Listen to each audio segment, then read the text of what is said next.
अकोला में भागवत कथा का आयोजन। वासना त्याग कर उपासना करें। कथावाचक पंडित दुर्गेश चतुर्वेदी। अकोला रमेश चंद्र डाट कस्बे में बुधवार को देवनारायण मंदिर प्रांगण में चल रही संगीतमय श्रीमद् भागवत कथा के दौरान कथावाचक पंडित दुर्गेश चतुर्वेदी ने गजेंद्र मोक्ष प्रसंग में बताया कि जीव संसार सागर में संतान स्त्री सहित क्रीड़ा करता रहता है। जिस संसार में जीव खेलता है, इस संसार में उसका काल भी निवास करता है। संसार में जो काम सुख का उपभोग करता है, उसे काल मारता है। मनुष्य सोचता है कि वह काम सुख का उपभोग कर रहा है, पर सच तो यह है कि कम मनुष्य का उपभोग करके उसे पल पल खा कर रहा है।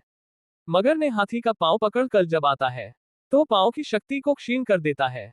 पांव रुकने लगे तब समझ जाना चाहिए कि काल समीप आ गया है। काल के मुख से वही छूटेगा जिसकी उपासना मजबूत है। सागर मंथन के प्रसंग में सद्गुण और अवगुण मिलकर मन का मंथन करते हैं। विषय रूपी विकार मन से बाहर निकल आते हैं। जिसके मन से विषय विकार निकल जाते हैं, उसी को फिर 14 रत्न की प्राप्ति होती है। वामन अवतार की कथा सुनाते हुए बताया, राजा बलि की तरह बलवान बनोगे तो ही भगवान मिलेंगे। जिसका ब्रह्मचर्य भंग होता है वह महान नहीं बन सकता। ब्रह्मचर्य का पालन करने वाले को नारी के मुख और बाल को और गौर से नहीं देखना चाहिए।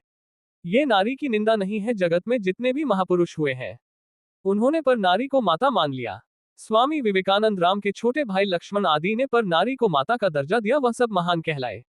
जिसकी दृष्टि बिगड़ती है, उसकी सृष्टि बिगड़ जाती है। जिसके मन में काम है, उसे सर्वत्र काम ही दिखाई देगा। जब तक काम रूपी रावण मर नहीं जाता, तब तक मन में भगवान कृष्ण उतर नहीं आते।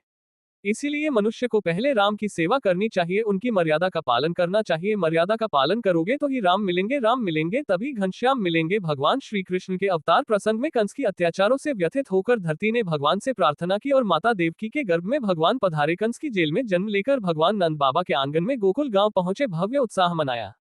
बालकृष्ण भगवान की सुंदर झांकी सजाई गई। अक्षत चतुर्वेदी ने नंद के आनंद भयो भजन गाया। सभी श्रोता झूमकर नाच उठे।